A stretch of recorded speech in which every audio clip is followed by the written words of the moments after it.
I'm in an all-black woke communist nerd group. Nobody realized I'm white and right-leaning.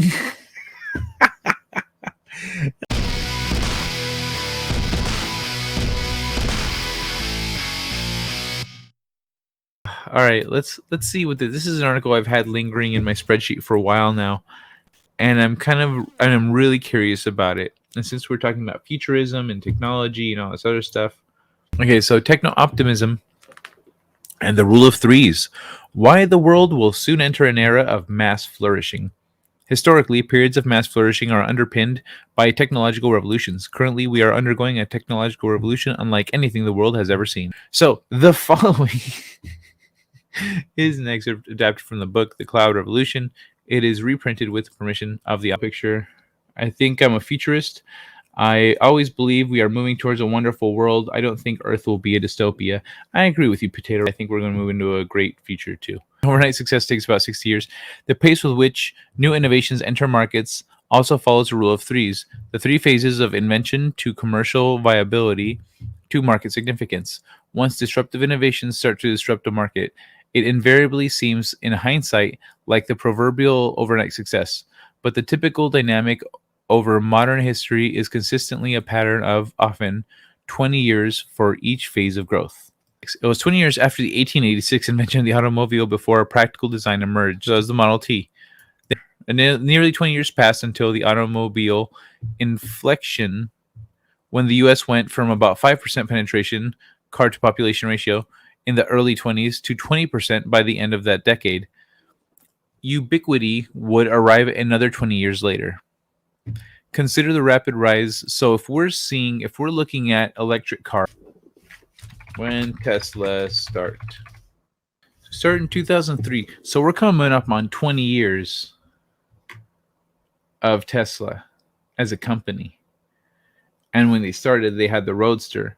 And now, coming up on 20 years, we're going to have the people working level car 20,000 to 30,000 range, if I remember right. That's the goal. So holds true. Market penetration electric 2020, while the market share has increased to 8.1, it's already begun. So it's already past 5%. It literally we've already started that climb out of niche into wider market share. No, even hybrids wouldn't be practical anymore. When it reaches a point of ubiquity, all the gas stations will disappear. 3D printing finds its origins in 1984 with the invention of the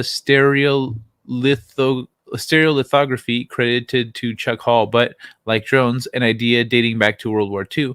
It was then 2 decades before viable machines entered industrial and commercial markets, and another 2 decades, our era, before 3D printers achieved roughly 10% share of the machine tool market. When 3D printers reach ubiquity, we're going to see a lot of department stores and stuff disappear.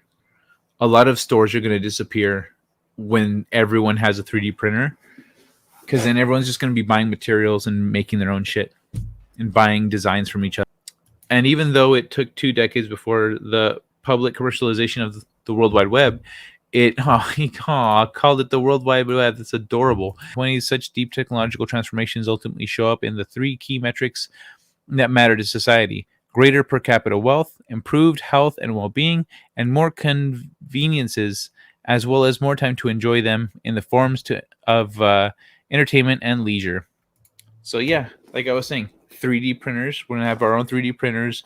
We're going to have a lot more leisure time because we're not going to need as much, we don't need to have factories of people making shit to then ship to a place to sell. All those jobs are going to disappear, and it's going to be replaced by a 3D printer.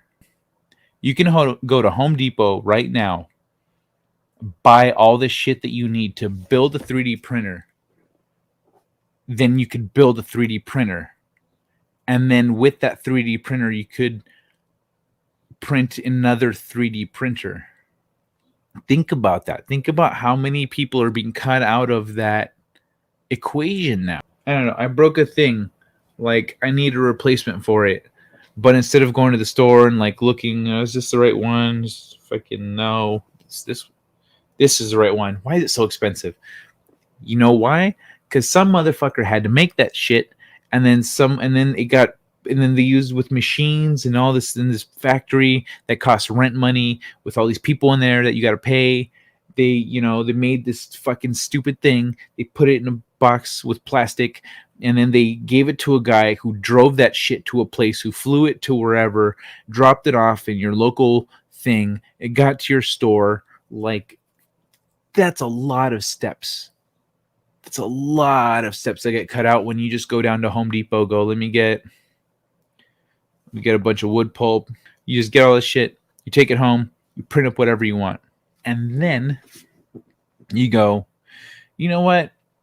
I don't want the default pattern that came with it.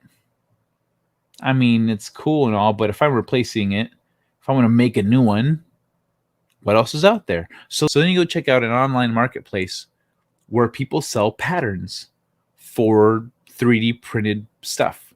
So then you can get this handle design that you really like for all of your shelves everywhere. All of the drawers in your house can have the same badass handle, able to get the design you want with the attachment that you need to make it fit your furniture. So then you get this fucking badass handle with like horns and flames and shit. It's like, it just looks sick, and you're like, yeah, I don't even know what I did to deserve this. It's too cool. And so then you just put that shit all over your house. You throw away all your old default handles. And the world is a better place. And how cheap was that? How much did it cost you? Now they have that pattern, and they can just print as many as they want. You're gonna have this, like, you're gonna wake up to this multicolored, beautiful piece that you didn't have to go to a fucking store to buy. And that is going to radically change the world. I think people severely underestimate the kind of effect that that's going to have on the economy. And that's why that's one of the reasons that I think, that's kind of the main reason that I think that eventually a universal basic income might become a practical, will become a practical solution to the way things are, because there simply won't be enough jobs out there.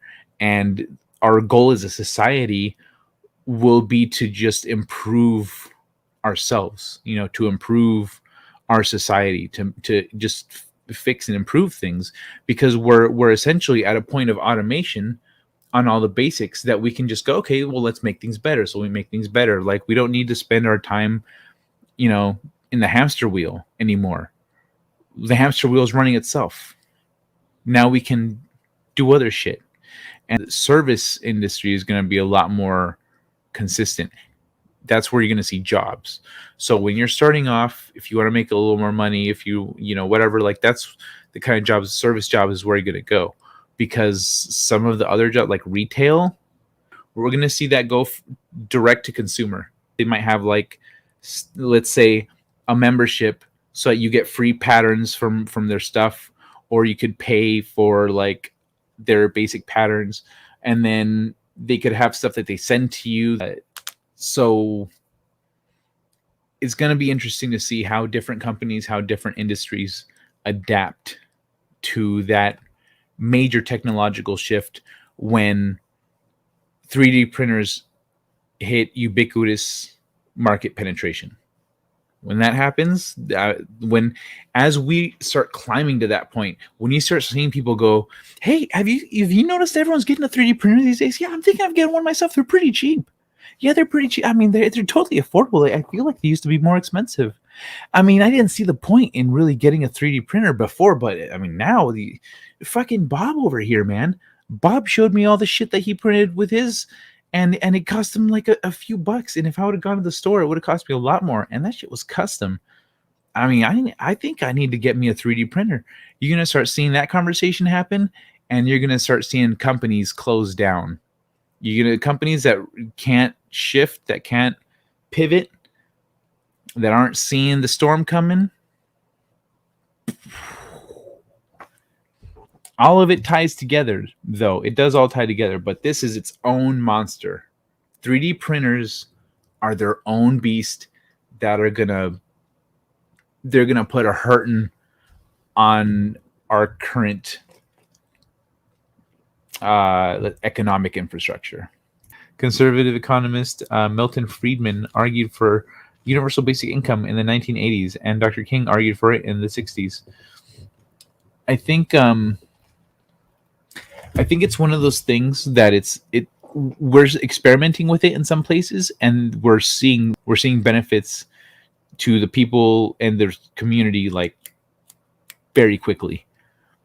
And it's one of those things too, like out here in LA Orange County, in LA County, there was this couple that was building tiny homes for the homeless, and they found that these people were able to get themselves cleaned up, and they're getting regular sleep, they have a roof over their heads, like they're able to shower and get clean, start taking care of themselves, and they started looking for work, and like they started trying to get back on their feet.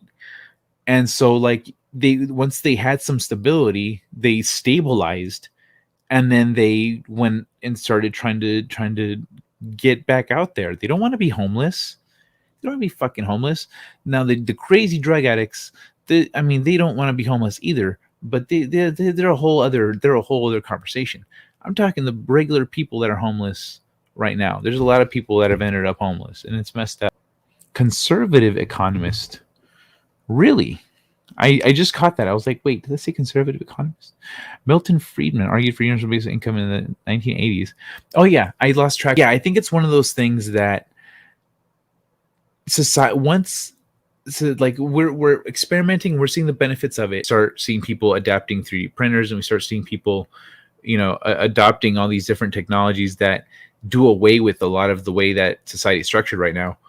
Then people are going to very quickly be like, excuse me, there are literally no jobs. They disappeared. In fact, I bought a 3D printer and got laid off a week later. So, can we do something about this? Yeah. Like, people are going to put themselves out of work. And that's the thing. We're going to put ourselves out of work, and we're going to be all the better for it, strangely, because then we're not working for other people. People are going to need purpose, and people are going to, if you're getting basic income, and then your buddy's getting basic income, your other friend makes websites, this guy makes stuff for 3D printers, and this person over here writes books, and this person over here does whatever, and your bitch ass is sitting here with basic income, you won't be able to keep up with your friends. You won't be able to. Your friends are going to go and start buying luxuries, and your friends are going to go start doing fun shit, and they're going to be like, hey, you want to come with us? And you're going to be like, I don't have the money for that, because I'm on universal basic income. So, but yeah, I think that's going to light a fire under people's butts. I think it's going to get people are going to start their own businesses. A lot of people, if you talk to people out there, a lot of people say, I have a thing I've always wanted to do. I have an idea for an invention. People say, I was watching these people do this, and I thought about, and like people have good insights, but they never follow through because they can't. They don't believe in themselves. They're overburdened. They're unknowledgeable. And with this, they would have no more excuses. People would have no more excuses anymore. All the excuses out the window. And so now they can actually pursue this idea that they've got. I work for a person that has ideas, but he's thankfully gotten to the point in his life and in his career, etc., where he can actually bring them to fruition, and he's gotten some funding for some of them, and he's like making products that are gonna help people, which is fucking amazing. And that's, I think, if everybody was doing that, and he's like us, he's like, you know what, man, I've noticed this, and so I made this thing to help those people. Like, we're gonna have more of that happening, and I'm excited for that.